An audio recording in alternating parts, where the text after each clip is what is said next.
So it had come to this. After all the fighting, all the pain, Coach Shroom was finally facing his biggest challenge yet.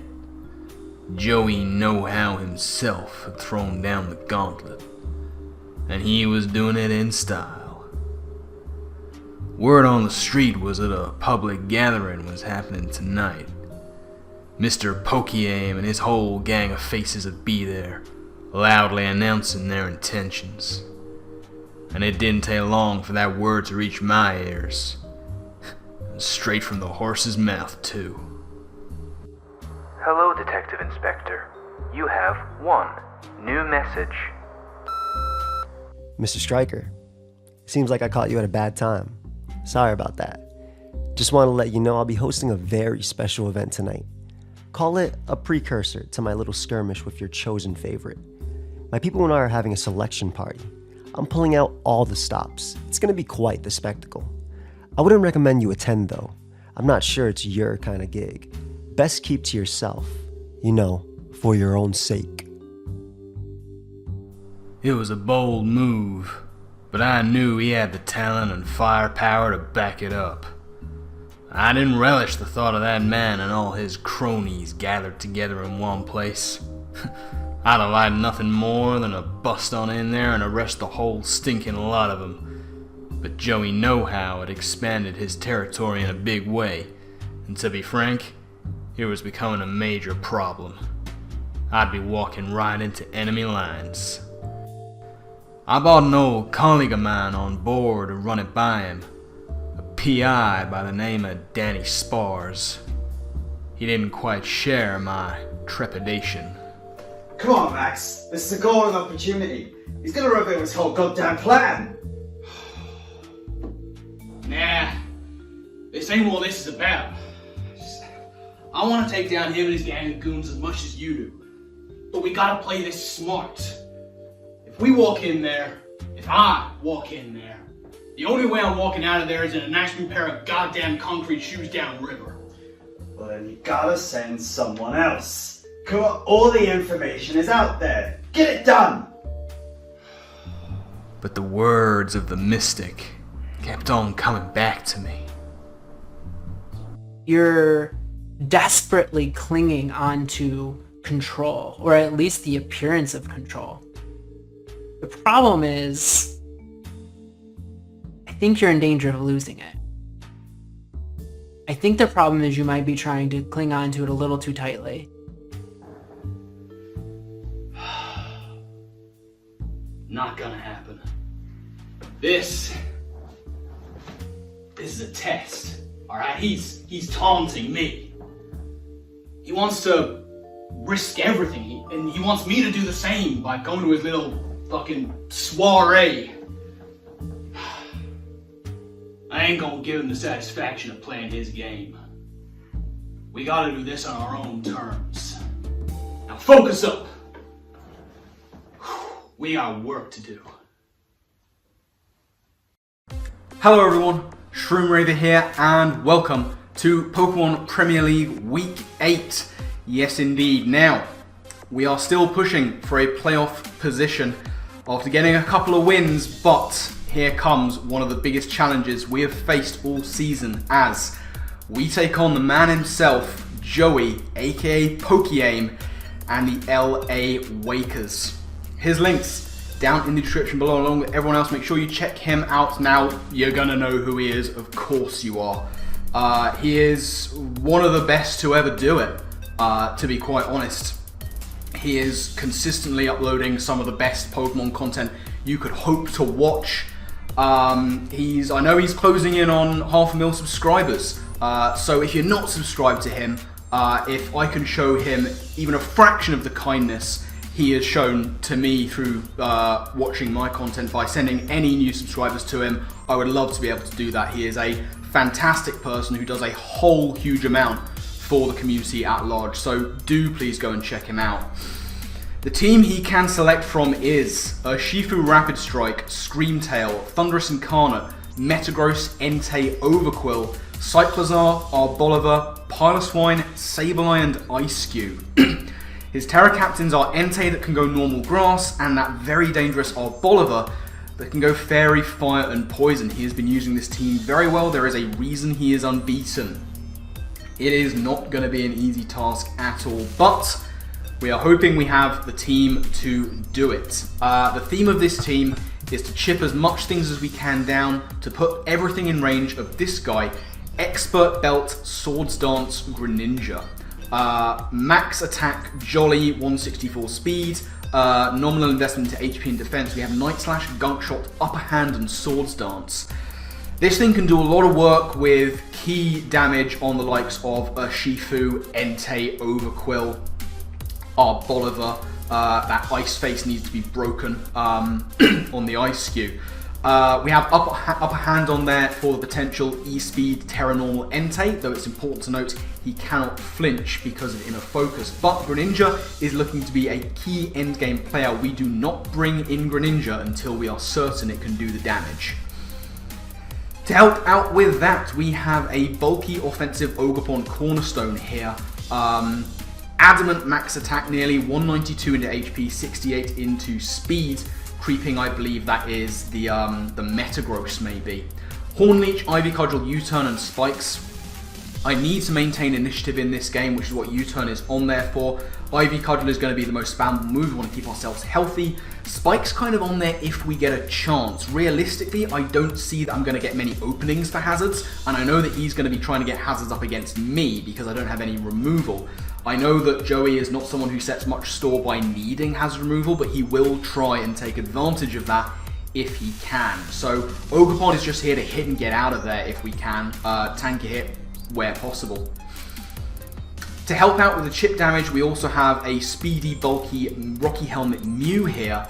Going on with Psychic Noise, Sludge Wave, Earth Power, and Taunt. That is good coverage across the basis of Joey's team. That is the key. Another key theme with this team is that everything needs to be able to hit everything, really, if we can. Taunt on there, I was originally running Encore, but given that we're not running a massive amount of speed, 148 neutral nature, we're looking to try and taunt things like the Overquill if it's not running a lot of speed. We are creeping that, I believe, the Arboliver too. Maybe even the Sableye, if he chooses to bring that. We got nominal investment in defense with a positive nature, some special attack just to pick up extra damage where we can. Getting like 50% on stuff like the Entei, the Arboliver, the Piloswine is going to be super useful. To help out once again with that, we have another bulky offensive mon with a little twist in the tail. We have Trick Lagging Tail Rotom Ban.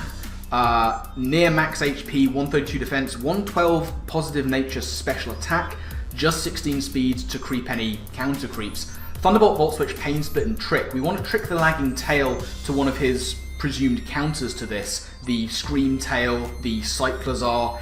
If he brings in the Arboliver, that's going to be a problem, but the Metagross would be also useful to get it onto. I don't think this is a great matchup for Piloswine, so Terra Electric Volt Switches are very free if he doesn't bring it. I'm assuming that his main switch in on a kind of mostly safe basis is going to be that Arboliver, which I'm fully expecting, which we can just Volt Switch out of. Pain Split, once we've gotten rid of the Lagging Tail, is going to be super useful for keeping ourselves as healthy as POS. Then we have a very interesting weakness policy Grimmsnarl. This is 168 into HP in defense, 76 adamant in attack, 96 special defense, Sucker Punch, Spirit Break, Bulk Up, and Taunt. Joey's team has a bit of an issue dealing with Bulk Up Grimmsnarl outside of Surging Strikes.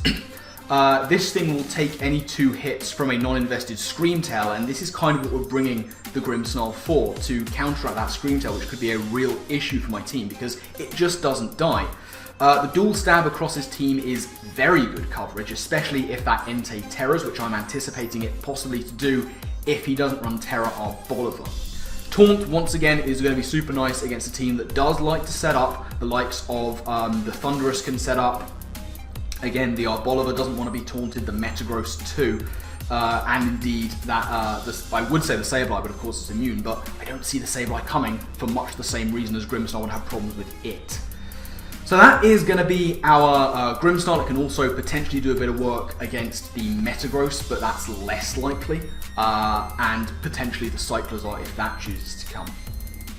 The final member of the team is going to be our dedicated lead this week, and that is going to be Rocky Helmet Sandaconda. We are very, very physically defensive, and we are rocking out with Earthquake, Rock Tomb, Stealth Rock, and Glare. Glare is going to be useful against the Urshifu, the Entei, the maybe even the Cyclizar, certainly the Screamtail. And potentially even that Ice Cube if it gets a little bit out of control with Belly Drum Salak. The reason this is my dedicated lead is that in mocks, most of the leads I came up against were Urshifu Rapid Strike and Overquill. Now, the Overquill I need to get damage on early. If he wants to try and hazard stack me, he could be running Taunt. We are just going to Earthquake it if we see it. The Urshifu, it's interesting. Sandaconda can 1v1 Urshifu Rapid Strike because it's taking about 70% from a non-banded Surging Strikes, and if he's not protected pads, he's going to take huge recoil from the Rocky Helmet and the Sand Spit coming in out after that, and an Earthquake. This Sandaconda can do a lot of work against two of his very big potential leads. If he wants to lead Cyclizar, that's fine too. We can just start Earthquaking. If he wants to lead Thunderous, we will take a Grass Knot and get a Rock Tomb off, maybe even some Stealth Rocks, probably Rock Tomb because he could be packing Taunt. Our Bolivar is a little bit more of a problem, but he likes to protect that, so I don't think he'll lead with it if he brings it. I am anticipating Terra Fairy our Bolivar because I think Entei can do a good amount of work without terraing. So that is the team we are going up against Joey with. It is not going to be an easy one. I know that Detective Striker doesn't trust him, but we're going to have to do our best. Now, I should say, before we get into the battle, and this is going to be a slightly longer intro than normal, Joey did have a sub-goal on his channel, which would mean that he would be building one of his Draft League teams live on stream with his viewers. And this is the game that he built live on stream for. Now, I go to a lot of Joey's streams. I try and catch them as often as possible. He did tell me about this beforehand, and he requested that I do not go to this stream because he'll be building his team to take on me. And I'm fully respectful of that. I have ultimate respect for him for doing it. I did not go to that stream to this day. I have not watched that stream. I also informed the people who helped me build and the people who mock battle with me that they were not to go to that stream either. Just to be very clear, I know that he built it publicly. I did not go, and no one who helped me build and mock battle went either. We made that very clear. We are not here to do anything underhanded. We're here to make this honourable and have as good a match as we can. So with that out of the way, let's get into the team matchup screen and see what Joey decides to bring against me. So, as you can see, Joey has decided to bring a Urshifu Rapid Strike, Metagross, Overquill, Entei, Cyclizar, and Screamtail. So, no Arboliver was massive. I was fully anticipating a Terra Arboliver, and not seeing that gave me hope. No Thunderous is nice as well, but those 6 were potentially anticipated as problems for my team. But it doesn't change what we're going to do. Sandaconda's going to lead, so let's get into the battle and see how things played out. So, here we go. PPL Week 8 versus Joey and the LA Wakers. As you'll see, he is going to lead off with his Overquill, one of the 2 leads we anticipated. I'm going with Sandaconda. Now, he is going to get the Intimidate off on me. Seeing this, it's going to be Hazard Stack, we're pretty sure of that, but there is always the chance he wants to taunt to stop me getting up rocks of my own. So I'm just going to go for Earthquake, and there indeed is that taunt. We are having none of it. I'm just going for damage on this guy because that's what I need early game. So, Earthquake, going to come in here, and that's going to do like a clean 30-ish% or thereabouts. I'm pretty happy with that damage, and like I say, I need to get as much onto this Overquill as possible. So, gonna go for Earthquake once again, just to chip it down as much as possible. So here comes Spikes, which was to be expected, with no removal on my side. I'm just gonna go for Earthquake again, and we are getting really good consistent damage on this Overquill. And now it's at around about 25-ish%. Now the other thing that I want Sandaconda to do is find out what item this thing's running. We don't see Black Sludge, it doesn't look like it's gonna be a boosting item. And honestly, against a team that will be spamming Earthquake, Special Moves, and Ivy Cudgel, Rocky Helmet doesn't make much sense. So, thinking back to that battle against Frank in PPL Bolt and Flare, Custap Berry is looking more and more likely, especially since we also haven't seen like red card. And I'm not sure whether he's in Custap range, if that's what he is. I think that he is looking like he could be. So what I'm actually going to do here is click Rock Tomb so that he can't get like a Custap Destiny Bond off. We can then lower his speed and go from there. So he goes for Spikes and we don't see Custap. So I'm thinking, I don't know what item he is, but it's not looking like Custap Berry. So I have to play around this as carefully as possible. I'm going to go for the Rock Tomb. That's going to do very little damage, but now his speed is lowered. We shake off the taunt and we will be outspeeding him next turn. Now Joey here is actually going to pull back with Overquill, saving that Intimidate for later maybe, and he's going to go into the big threat, which is the Urshifu. Now I'm going to go for Earthquake here, and that's going to get a nice little solid chunklet. But this is kind of the other thing that Sandaconda was brought for. So while it seems counterintuitive, I'm actually going to stay in here and go for Earthquake. We'll work out what item he is. If he doesn't take any residual damage, then he's Protective Pads, or Punching Glove, depending on his move. But we're going to try and get some big chip on this guy with Earthquake and residual, if possible. So in comes Surging Strikes, and as you'll see, that is doing like 90 damage on one of the hits. We get the Sand Spit, and he takes Rocky Helmet damage. This is massive. He's not going to take us out with this Surging Strike, and he's just building up that residual, building it up, and there we see, we take the Surging Strikes, and this Urshifu is at a very low amount of health. We're going to go for Earthquake on this turn, and as you'll see, it's not quite going to take out the Urshifu, but this is why we brought Sand Spit, because the Sandstorm is going to take him out. Down goes Urshifu. Sandaconda doing a massive job early game, getting huge damage onto the Overquill and 1v1ing Urshifu Rapid Strike. One threat down, another one comes in. It is that Entei. Now, Sandaconda has really done as much as it can, and it's done a lot. So what I'm going to do here is I'm going to go for Glare. Now, the reason is, if he's Weakness Policy, he'll take an Earthquake, get that, and he could go for like Terra Grass Trailblaze. I don't want to give him that opportunity. So I'm just going to go for Glare. If it takes me out, so be it. And in comes the Sacred Fire. He is going to take us out, and that's fine. Sandaconda has done a wonderful job, and now we can try and scout this Entei to see if it's banded or some other kind of item. Now, Mew is going to be my next best thing to take a hit. If he is choice banded with the Sacred Fire, we will take this hit. We won't take it well, but we'll at least take it, and we can go for some nice chip damage with Earth Power. And like I say, a lot of the point of this team was just getting those like 50% damage rolls on things, wearing them down with Sandstorm and stuff like that. So I am going to take the risk that he is not Weakness Policy. I feel like if he was, he'd have just gone for Trailblaze. So I'm just going to go for Earth Power and try and get a solid hit onto Entei. So in comes the Sacred Fire. As you'll see, we do take it, not amazingly. We don't get burnt, which is nice. And Earth Power's going to come in, and as I say, do about 50%. He's going to take some Sandstorm damage, but honestly, Mew kind of has to just stay in here. There's nothing I want to switch in onto a Sacred Fire. I'm going to need to try and revenge this guy after Mew goes down. So what I'm actually going to do here is go in for Psychic Noise, just in case he wants to make a switch out into like Scream Tail. Now with Rocks not up, Joey is actually going to make the switch, and I'm like, did I just call Screamtail coming in? No, I didn't. He's actually going to choose to sack off the Overquill here, which is going to work out really nicely for him, because as you see, I go for Psychic Noise, that's not going to do any damage. But I see that I outspeed him because I take the Sandstorm damage first. I've already assessed that he's not Custap because he didn't pop earlier, so I can just go for Earth Power and take him out. Psych, you thought? No.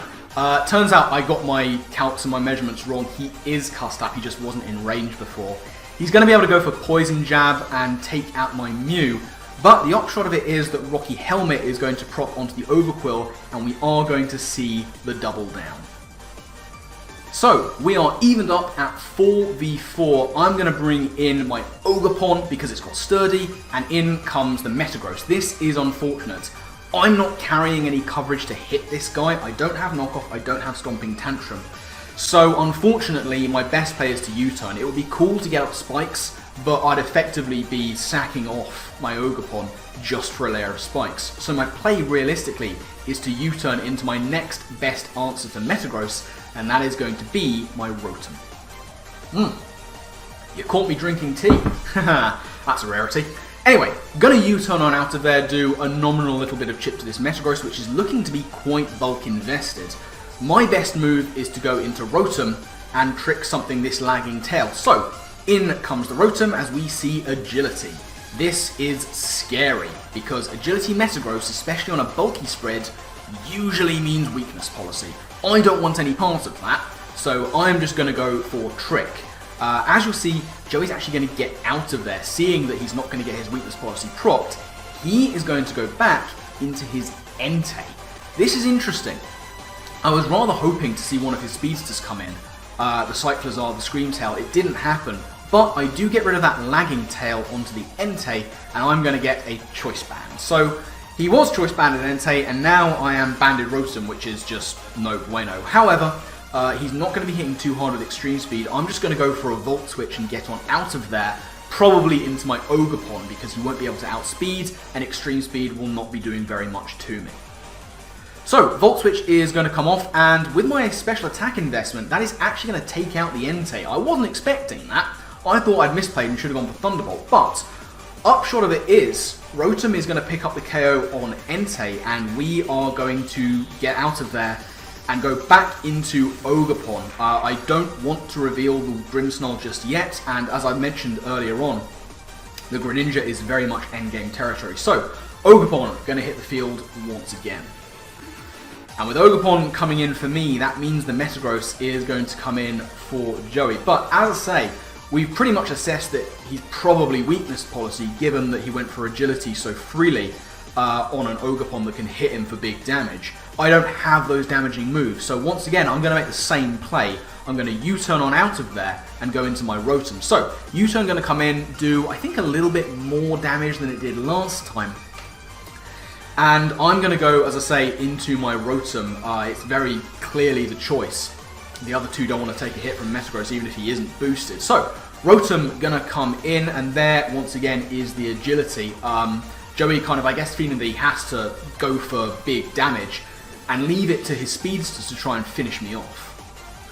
So Psychic Fangs is going to come in and not do over half, which is nice. I kind of have to go for Thunderbolt here. I can't afford to Volt Switch. We do get a crit, which is really nice. In the grand scheme of things, it's not going to matter too much, because as you see, I take any 2 hits from this Metagross and can 2-shot back with Thunderbolt, and that is what's going to happen. He's going to go for a Heavy Slam, I guess, just in case, covering my switch into the Grimmsnarl. But Thunderbolt is going to come in here, and that is going to take out Metagross. Another KO picked up for Rotom. Now, Joey wasted very little time in going into Cyclizar, and the fact that he hadn't brought it in on like the double down, that's kind of Cyclizar's territory. Come in when you're unsure and outspeed to get into a more favourable position. The fact that he hasn't brought it in till now probably should have been ringing alarm bells in my head, because he hasn't been using it the way Cyclizar is most commonly used. So, what I'm going to do is I'm going to go into Ogerpon. I know that I will be able to take an Iron Head if he wants to make the prediction. I'll probably take like a knockoff into an Iron Head as well with my HP investment. So, Ogerpon is going to be my play here. So, going to call back my Rotom and I'm going to go into my Ogerpon. If I can just try and get some chip on this, then we're going to be in a decent position.